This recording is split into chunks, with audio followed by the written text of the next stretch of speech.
Welcome everyone to enlightening minds. I hope you all are doing good. हमने किया था part 1 of mock test for JKP constable. So next part हम करने जा रहे हैं, जिसमें आज हमने करना है न्यूमेरिकल एंड रीजनिंग एबिलिटी और उसके बाद computer section. So let's get started. Numerical and reasoning ability का, इसमें आपको रीजनिंग के क्वेश्चंस भी आएंगे और मैथ्स के भी आएंगे, जो कि ओवरऑल जो इसकी वेटेज है that is 25 marks. So first question है, ए सेल्स एन आर्टिकल। ए कोई पर्सन है, वो एक आर्टिकल को बेचता है बी को एट अ प्रॉफिट ऑफ 10%। फिर बी उसी आर्टिकल को ए को वापस बेच देता है एट अ लॉस ऑफ 10%।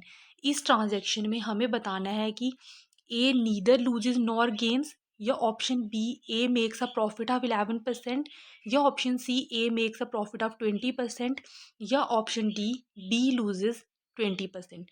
सो ये क्वेश्चन करते हैं, हम देखते हैं क्या आता है इसका आंसर। सो लेट करते हैं हम।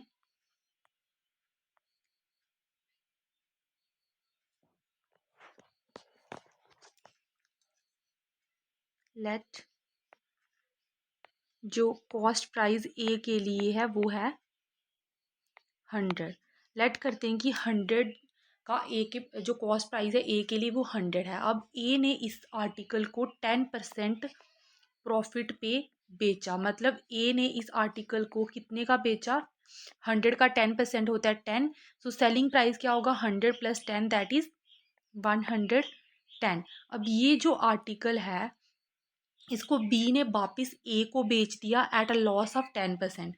अब बी के लिए इस आर्टिकल का कॉस्ट प्राइस क्या हुआ, बी के लिए इस आर्टिकल का कॉस्ट प्राइस हुआ 110, लेकिन उसने इस आर्टिकल को 10% लॉस पे ए को बेचा है। तो 110 का 10% कितना होता है, 10% ऑफ 110 होता है 11। सो बी का सेलिंग प्राइस कितना है, बी ने कितने का आर्टिकल बेचा है, 99 का। सो ये केस है। अब हमें पूछा गया है कि ए को क्या हुआ इस ट्रांजैक्शन में, प्रॉफिट हुआ, लॉस हुआ, या क्या हुआ। सो ए के लिए हमें पता है, अब ए को ये जो आर्टिकल है वो 99 का पड़ रहा है, और ए ने इस आर्टिकल को बेचा कितने का था, 110 का। सो नेट जो प्रॉफिट और लॉस होगा वो होगा ए के लिए selling price minus cost price divided by 100, sorry divided by CP, cost price into 100। So selling price कितना था ए के लिए, ए ने कितने का बेचा, 110। अब ए को कॉस्ट प्राइस कितना पड़ रहा है, ओवरऑल ए के पास वही आर्टिकल वापस आ गया कितने का, 99 का, डिवाइडेड बाय ए का कॉस्ट प्राइस था कितना शुरू में, 100 था, इंटू परसेंट निकालना है तो 100%। ये 100 कैंसिल, और 110 माइनस 99 आएगा 11%।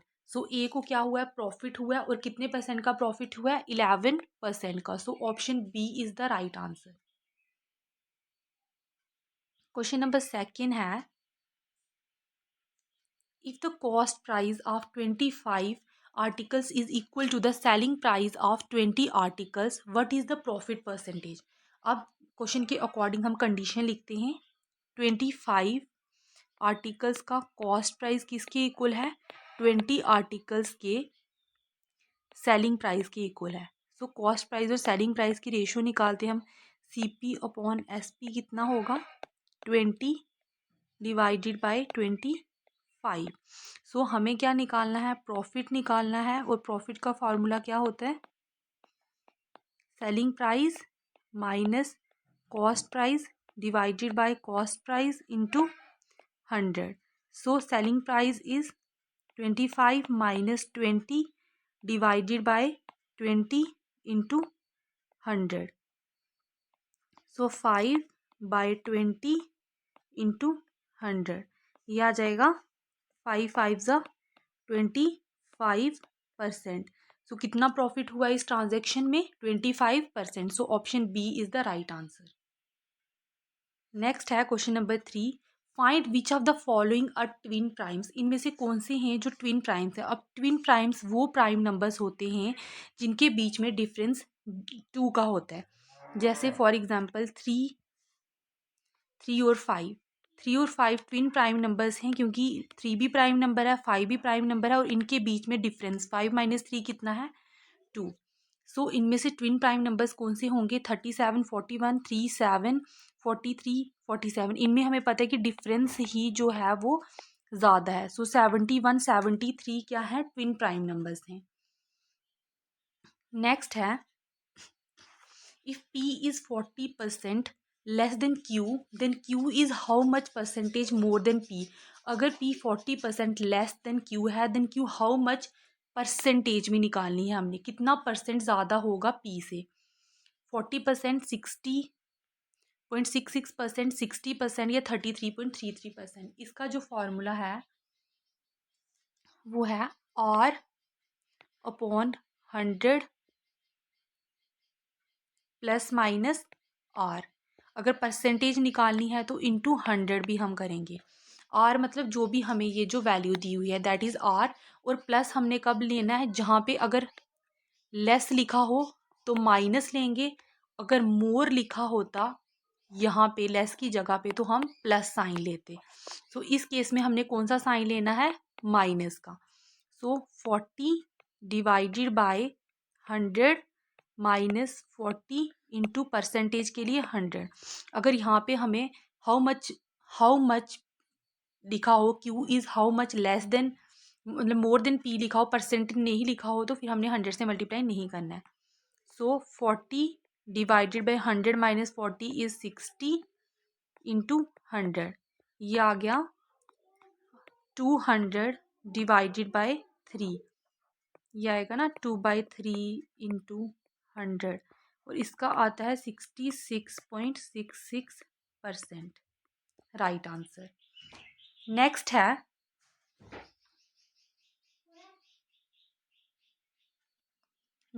Question number 5। The average of 10 numbers is 42। If each number is increased by 5 then what will be the new average. अब कोई 10 नंबर्स हैं जिनकी एवरेज हमें दी हुई है 42। अगर हर एक नंबर को हम इंक्रीज करेंगे 5 से, तो जो न्यू एवरेज होगी ना वो भी उतनी ही इंक्रीज हो जाएगी। तो न्यू एवरेज कितनी होगी, 42 plus 5 that is equal to 47। So option B is the right answer.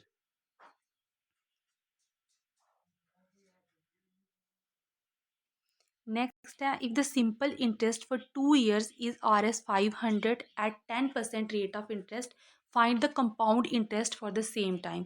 Simple interest हमें दिया हुआ है, रेट दिया हुआ है, रेट ऑफ इंटरेस्ट भी दिया हुआ है और टाइम भी दिया हुआ, तो हमें यहाँ से प्रिंसिपल निकालेंगे फिर कंपाउंड इंटरेस्ट निकालेंगे।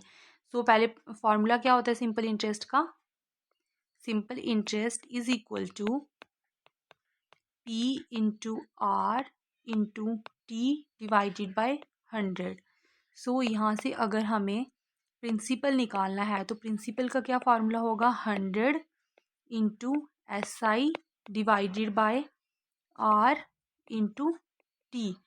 सो 100 इंटू सिंपल इंटरेस्ट कितना है, 500 divided by R rate of interest is 10 into time is 2। So ये ज़ीरो कैंसिल, ये आ गया 5। तो 500 इंटू 5 इज़ 2500। ये हमारा निकला है प्रिंसिपल।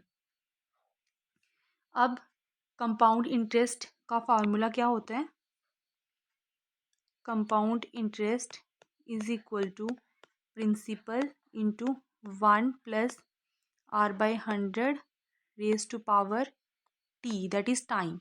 अब मैं शॉर्टकट से करवाने वाली हूँ इसको। सो इसके लिए शॉर्टकट के अकॉर्डिंग आप क्या करोगे, सबसे पहले प्रिंसिपल लिखोगे। प्रिंसिपल हमारा कितना आया है, 2500। सो ये फर्स्ट ईयर की लाइन है, ये सेकेंड ईयर की है। इंटरेस्ट रेट ऑफ इंटरेस्ट कितना है, 10%। तो फर्स्ट ईयर भी 25 का अगर 10% बोलेंगे तो कितना आएगा हमारा, 250, और सेकेंड ईयर भी 250। अब कंपाउंड इंटरेस्ट क्या होता है, इंटरेस्ट ऑन इंटरेस्ट, मतलब जो फर्स्ट ईयर में हमें इंटरेस्ट मिला है उसके ऊपर भी इंटरेस्ट। तो 250 का 10% कितना होता है, 25। सो ये जो हम टोटल करेंगे ये आएगा compound interest that is interest on interest. 250, 250, 500, 500 और 25 is 525। So option A is the right answer. Next है question number 7। If each side of a rectangle, एक रेक्टेंगल है, अगर उसकी हर एक साइड को हम इंक्रीज़ करेंगे by 20%, then the percentage increase in its area, तो उसका जो एरिया होगा उसमें कितना परसेंटेज इंक्रीज होगा। सो 40%, 20%, 44% या 30%। अब रेक्टेंगल जो होता है, रेक्टेंगल की जो सामने वाली साइड्स होती हैं वो इक्वल होती हैं, मतलब ये ये वाली और ये वाली साइड्स इक्वल होती हैं, मतलब दिस इज़ लेंथ और दिस इज़ ब्रेथ। अब इसके लिए जो शॉर्टकट ट्रिक है वो है a plus B plus A B by 100। अब उसकी लेंथ भी ईच साइड बोले तो लेंथ भी 20% इंक्रीज़ होगी और ब्रेथ भी 20% इंक्रीज़ हो गया। यहाँ पे इंक्रीज़ है दैट इज़ बाय, ये पॉजिटिव साइंस हैं, अदरवाइज जो डिक्रीज़ होगा उसका नेगेटिव साइन होगा। सो 20 plus 20 plus 20 into 20 divided by 100, ये आएगा हमारा 20 प्लस 20 इज़ 40 और ये आएगा 400 divided by 100 is 4, so 44%। Next है क्वेश्चन नंबर 8। इफ सेक्स के थीटा प्लस टेन के theta is equal to 5/3, then what is the value of tan two theta. ये ट्रिग्नोमेट्री सेक्शन से आया है। 2/√3, नहीं सॉरी 2√3, √3, 1/√3, ये कैन नॉट बी डिटरमाइंड। तो ये वाला हम करते हैं सॉल्व। सबसे पहले इसके लिए आइडेंटिटीज आपको आनी चाहिए। चलो हम लिखते हैं सेक्स के theta, theta plus tan square theta दिया हुआ हमें 5/3। अब हमें पता है कि सेक्स के थीटा किसके इक्वल होता है, आइडेंटिटी है सेक्स के थीटा माइनस tan के थीटा इज इक्वल टू 1। तो सेक्स के थीटा क्या होता है 1 plus tan square theta plus tan square theta is equal to 5/3। ये हमारा आएगा 1 plus 2 tan square theta is equal to 5/3। This is implies 2 tan square theta is equal to 5/3 minus 1। ये आएगा हमारा 5 minus 3/3 that is 2/3। So 2 tan square theta 2/3 है। This is implies tan square theta किसके equal होगा 1/3 के। तो tan theta किसके equal होगा 1/√3 के। tan थीटा की वैल्यू आ गई, लेकिन हमें कौन सी वैल्यू फाइंड आउट करनी है tan टू थीटा की।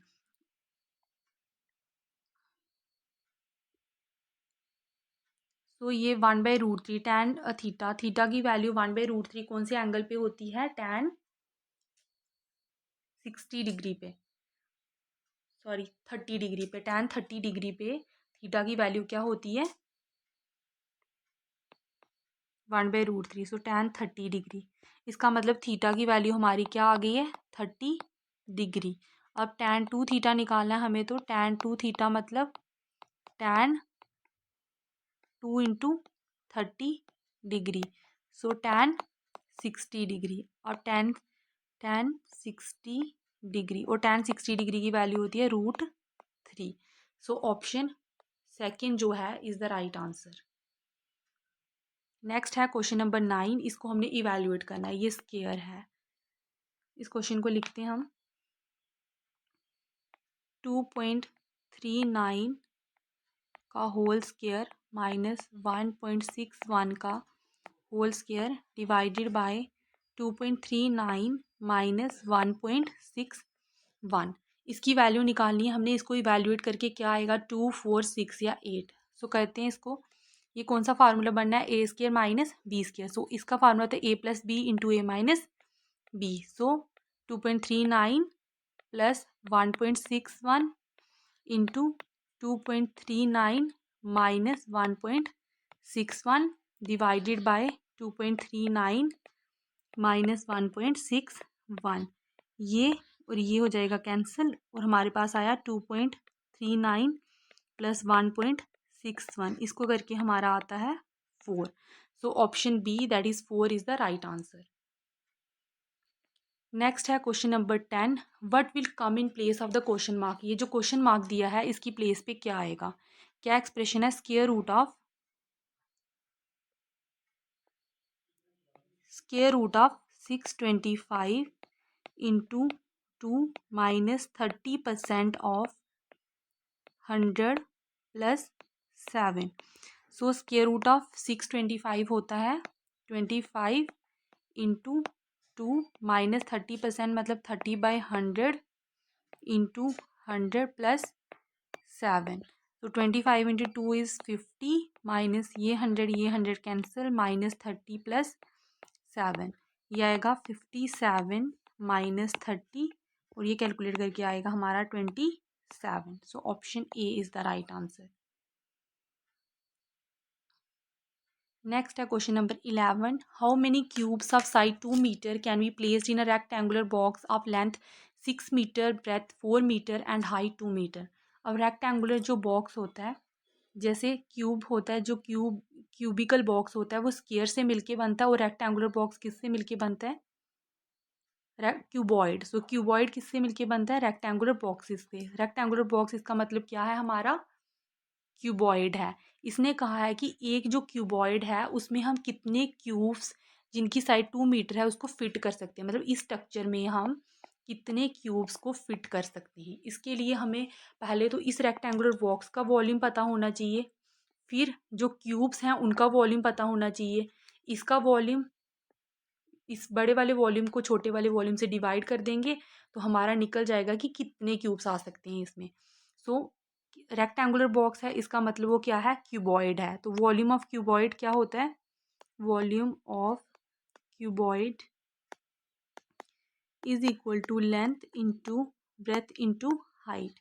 सो लेंथ है 6 मीटर, ब्रेथ है 4 मीटर एंड हाइट है 2 मीटर। 6 4 ज़ा 24, 24 इंटू 2 इज़ 48 और मीटर आएगा क्यूब। सो वॉल्यूम नेक्स्ट किसका निकालना है? वॉल्यूम ऑफ क्यूब, क्योंकि क्यूब को प्लेस करना है क्यूबॉइड में। सो वॉल्यूम ऑफ क्यूब होता है ए का क्यूब, मतलब साइड का क्यूब। सो साइड क्या है यहाँ पे? 2 मीटर और इसका क्यूब लेंगे, यह आएगा हमारा 8 मीटर क्यूब।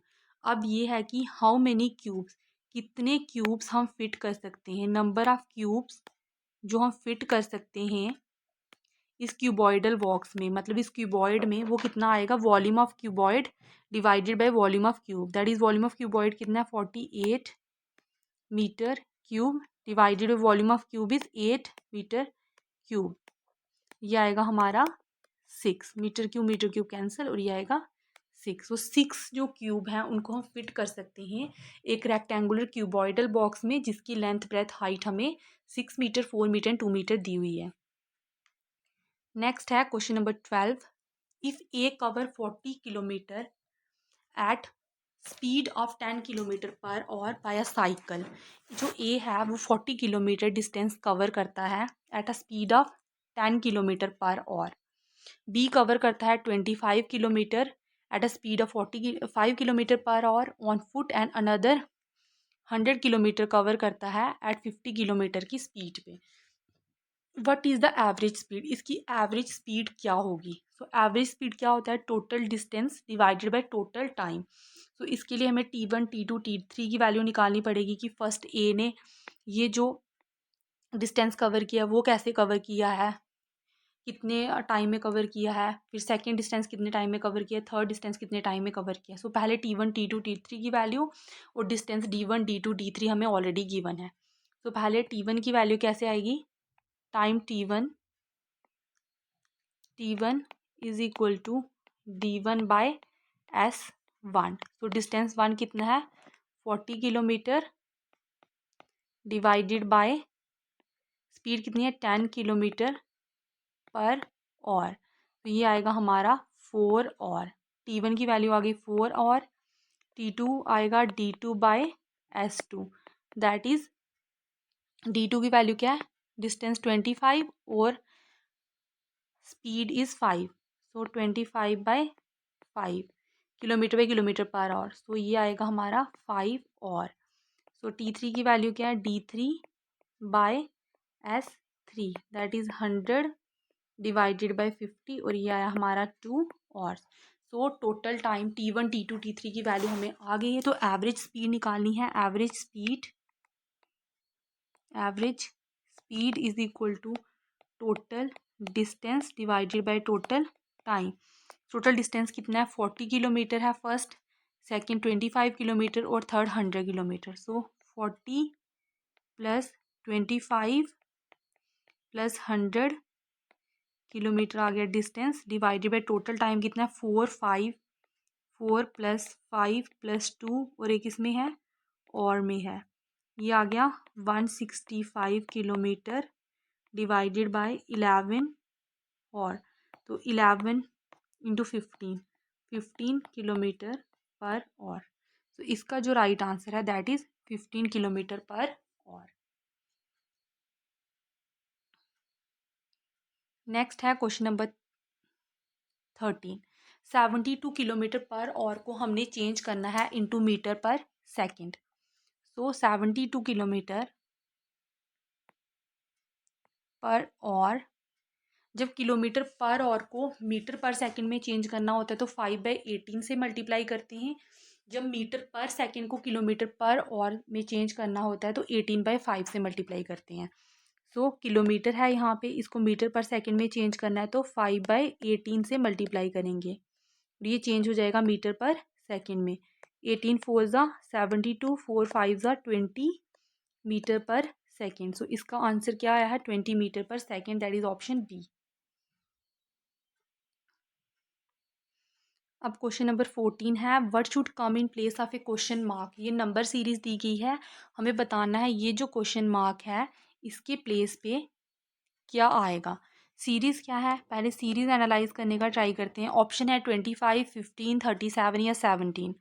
तो सीरीज़ है 5, 26, फिर क्वेश्चन मार्क है, फिर 124, 37 और 343। अब इसको ध्यान से देखो, ये ऐसे लग रहा है ना 2 के स्केयर के पास है, ये 3 के क्यूब के पास है, ये 5 के क्यूब के पास है, ये 6 के स्केयर के पास है और ये 7 के क्यूब के पास है। सो ये 2 स्केयर प्लस 1, नेक्स्ट है 3 का क्यूब -1। अब देखना है यहाँ पे क्या आएगा, ये है 5 का क्यूब -1, ये है 6 का स्केयर +1 और ये है 7 का क्यूब। 7 का क्यूब होता है ना 343, तो -1 342। सो 2 का स्केयर +1, 3 का स्केयर क्यूब -1, तो यहाँ पे क्या आएगा 4 का स्केयर +1। 4 का स्केयर होता है 16 +1 होता है 17। सो 17 that is option D is the right answer. Question number 15 है इन अ सर्टेन कोड लैंग्वेज, एक कोड लैंग्वेज में लेमन को लिखा है एज ELMNO। तो हमें बताना है कि क्लस्टर को कैसे लिखेंगे। अब पहले इसको एनालाइज करना है, इसके बेसिस पे देखना है यहाँ पे क्या लॉजिक लगा हुआ है। सबसे पहले ई है, कोडिंग डिकोडिंग में हमने पढ़ा है कि ये कौन कौन से नंबर पे आते हैं, है ना। ई जो है नंबर 5 पे आता है, जॉटी JKL, सो ये आता है 12 पे, ये आता है 13 पे, ये आता है 14 पे और ओ आता है 15 पे।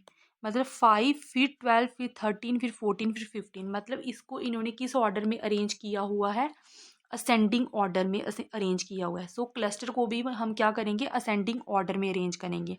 इन लेटर में से सी की पोजीशन क्या है 3, एल की पोजीशन क्या है 12, यू की पोजीशन क्या है 21, एस की पोजीशन क्या है 19, टी की पोजीशन है 20, ई की पोजीशन है 5 और आर की पोजीशन है 18। सो इसको भी असेंडिंग ऑर्डर में अरेंज करेंगे। सबसे पहले आएगा सी, देन आएगा ई, फिर आएगा एल, सी आ गया, ई आ गया, देन एल आ गया, उसके बाद आर एस टी यू। सो ये हमारा अरेंजमेंट बनेगा। So option 1 is the right answer.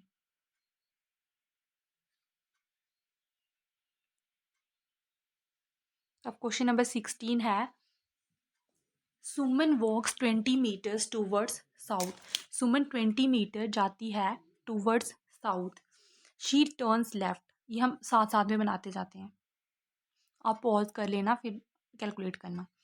So Suman walk करती है 20 मीटर टूवर्ड्स साउथ। अब उसका राइट इस साइड है और लेफ्ट इस साइड है।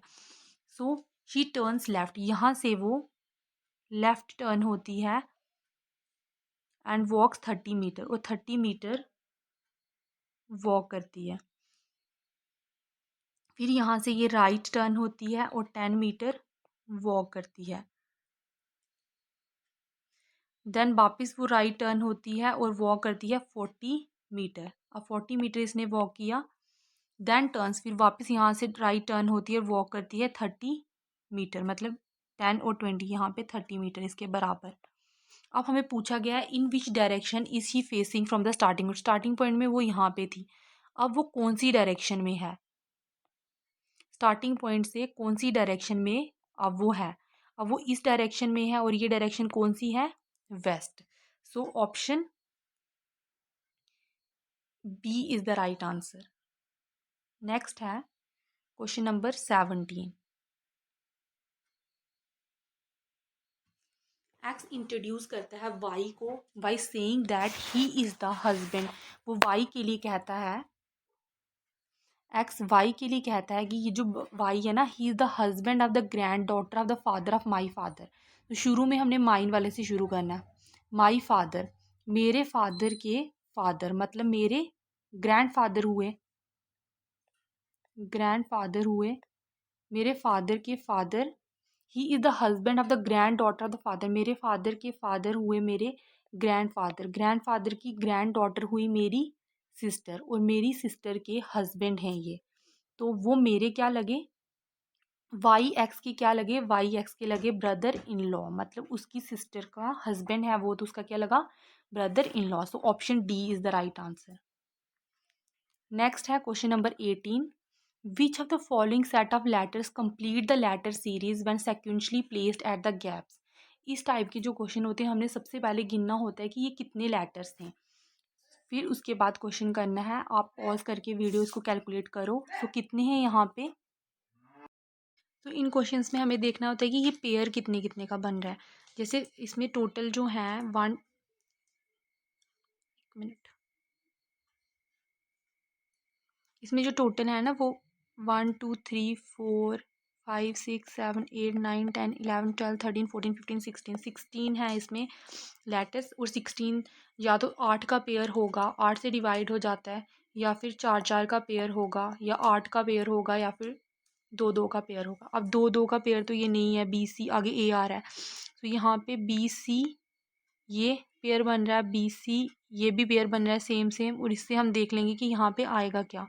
तो यहाँ पे क्या आएगा, बी सी ए, इसके आगे क्या है, ए, यहाँ पे क्या आएगा, ए, और यहाँ पे क्या आएगा, सी, यहाँ पे ए, और यहाँ पे B. So A C A B जिस ऑप्शन में है that is the right answer. A C A B option C में है, सो यही राइट आंसर है। नेक्स्ट है क्वेश्चन नंबर 19। एजर्शन क्या है कि यूज़ ऑफ इलेक्ट्रिक व्हीकल, जो इलेक्ट्रिक व्हीकल है उनके यूज़ को प्रमोट किया जा रहा है। इसका रीज़न ये है कि इलेक्ट्रिक व्हीकल्स मोर इन्वायरमेंट फ्रेंडली हैं। ये हमें बताना है कि एजर्शन जो है वो ट्रू है, रीज़न भी ट्रू है। क्या एजर्शन रीज़न की जो रीज़न है वो एजर्शन की ट्रू एक्सप्लेनेशन है कि नहीं है। ये हमें ऑप्शन दिए हुए A is false, R is true, both A and R true but R is not the correct explanation of A is true but R is false, both A and R true and R is the correct explanation of A. Assertion क्या है कि electric vehicles के use को promote किया जा रहा है। Yes, ये जो है ये तो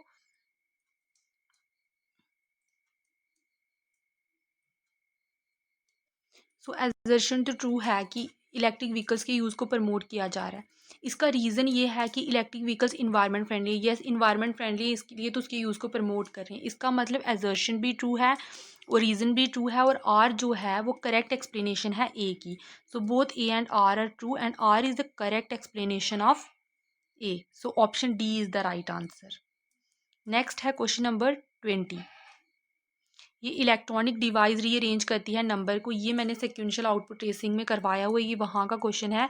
इसमें हमने क्या करना होता है, हमने ये देखना होता है कि ये जो है ये किस ऑर्डर में अरेंज हुए हैं, ये नंबर्स किस ऑर्डर में अरेंज हुए हैं, असेंडिंग है, डिसेंडिंग है, इसमें क्या लॉजिक लग रहा है कि ये आगे स्टेप स्टेप बढ़ रहा है। ये जो नंबर है ना, इसमें बेसिकली लग रहा है डिसेंडिंग ऑर्डर। सबसे पहले डिसेंडिंग ऑर्डर वाला आगे आया, फिर नेक्स्ट डिसेंडिंग ऑर्डर, फिर ये और नेक्स्ट ये हमें फाइनल आउटपुट मिली, जिसमें ये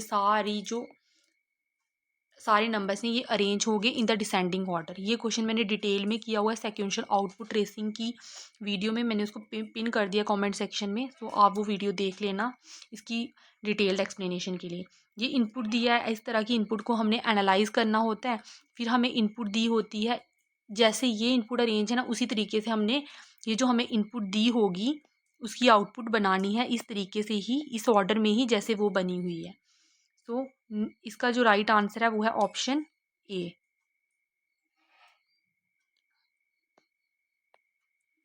ऑप्शन ए इसका राइट आंसर है। नेक्स्ट है question number 21। Statement and conclusion का क्वेश्चन है। स्टेटमेंट है कि it is suggested to put a child in the school at the age of 4।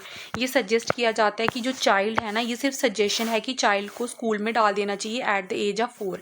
इसका कंक्लूजन या एजम्पशन ये है कि स्कूल डू नॉट एडमिट, जो स्कूल हैं वो एडमिट नहीं करते हैं चिल्ड्रन को एज ऑफ 4 के बाद, इसलिए हम उनको एडमिट कर देना चाहिए। या फिर at this age the child is ready to learn new things, इस एज में चाइल्ड जो होता है वो न्यू चीज़ें लर्न करने के लिए रेडी होता है। सो यहाँ पे स्टेटमेंट सिर्फ यही दिया हुआ है, हमें स्टेटमेंट के बेसिस पे इसका जो कंक्लूजन है, एजम्पशन है, वो बताना है। स्टेटमेंट में यही कहा गया कि सजेशन है जस्ट कि उनको 4 की एज में डाल देना चाहिए। इसका ये मतलब नहीं है कि स्कूल एडमिट नहीं करते हैं चिल्ड्रन को। सो ये रॉन्ग है। इस एज में children is ready to learn things, ये राइट है। So assumption 2 is true. Option B is the right answer. Next है, इफ़ प्लस को हम डिवाइड से रिप्लेस कर दें, माइनस को मल्टीप्लाई से, डिवाइड को प्लस से एंड मल्टीप्लाई को माइनस से, देन इसका क्या आएगा, ये एक्सप्रेशन का क्या आंसर आएगा। सो ये हम कैलकुलेट करते हैं। लिखते हैं 48 प्लस की जगह पे क्या लिखना है हमें, प्लस की जगह पे है डिवाइड बाय 12।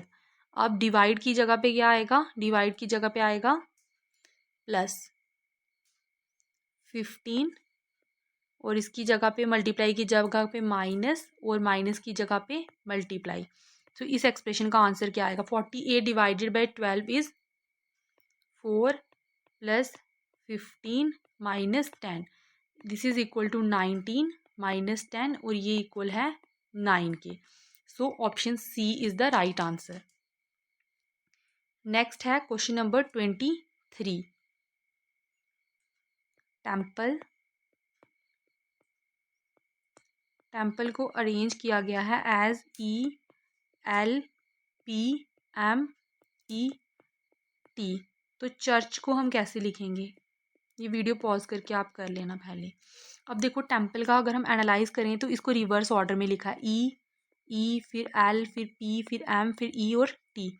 और चर्च को कैसे लिखेंगे, चर्च को भी रिवर्स में लिखेंगे हम, HCRUHC।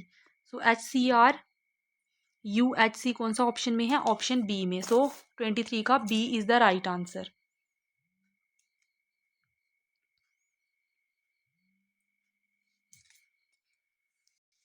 नेक्स्ट है क्वेश्चन नंबर 24। सो इसमें है A is the brother of B.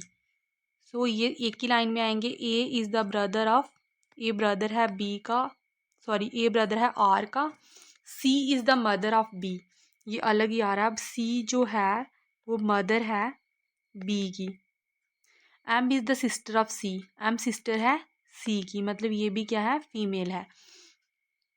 So how M is related to B, हमें पूछा गया कि एम जो है वो बी से रिलेटेड क्या है, उसके बी के मदर सी उसकी बहन है, तो उसकी क्या लगी, मौसी। So option C that is aunt is the right answer. Next है क्वेश्चन नंबर 25।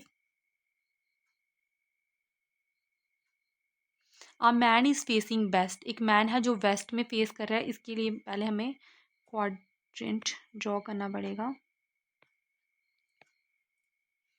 एक मैन है जो वेस्ट की तरफ फेस कर रहा है, वो मूव करता है 45 डिग्री, मतलब 90 का आधा, 45 डिग्री मूव करता है in the clockwise direction, and then another 180 degree, फिर अनदर 180 डिग्री वो मूव करता है इन द सेम डायरेक्शन, मतलब क्लॉकवाइज डायरेक्शन में ही, यहाँ पे आ गया। देन वो 270 डिग्री मूव करता है in the anti clockwise direction, ये आ गया 180 और 180 प्लस 90 यहाँ पे आएगा बीच में, दैट इज़ 270 डिग्री। अब वो इस डायरेक्शन में है, तो हमें पूछा हुआ है वो किस डायरेक्शन में फेस कर रहा है, ये कौन सी डायरेक्शन है, वेस्ट और साउथ के बीच में कौन सी है, south west. So option D is the right answer. ये क्वेश्चन से न्यूमेरिकल रीजनिंग एबिलिटी के। अब नेक्स्ट जो है इसमें section that is computer section, इसके क्वेश्चंस हम जल्दी जल्दी डिस्कस करेंगे। So what does SMTP stand for in the context of email, email की कंटेक्स्ट में SMTP की क्या फुल फॉर्म है। Option A simple mail transfer protocol, option B secure mail transfer protocol, server mail transfer protocol या system mail transfer protocol. So SMTP की full form है simple mail transfer protocol. So option A is the right answer. Next है what is the keyboard shortcut to paste special in Excel. अब paste special जो function है Excel में, उसके लिए keyword shortcut क्या है, कंट्रोल+V, कंट्रोल+P, कंट्रोल+Alt+V या कंट्रोल+C। पॉज करके इसका आंसर देना, इसका आंसर बताती हूँ मैं, इसका पेस्ट स्पेशल का है कंट्रोल+Alt+V। नेक्स्ट है what does the acronym URL stand for.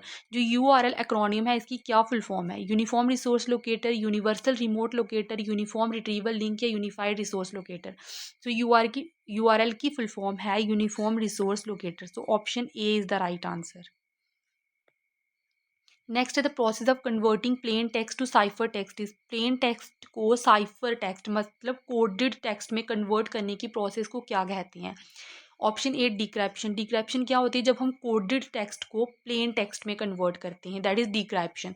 Translation नहीं, कन्वर्जन नहीं।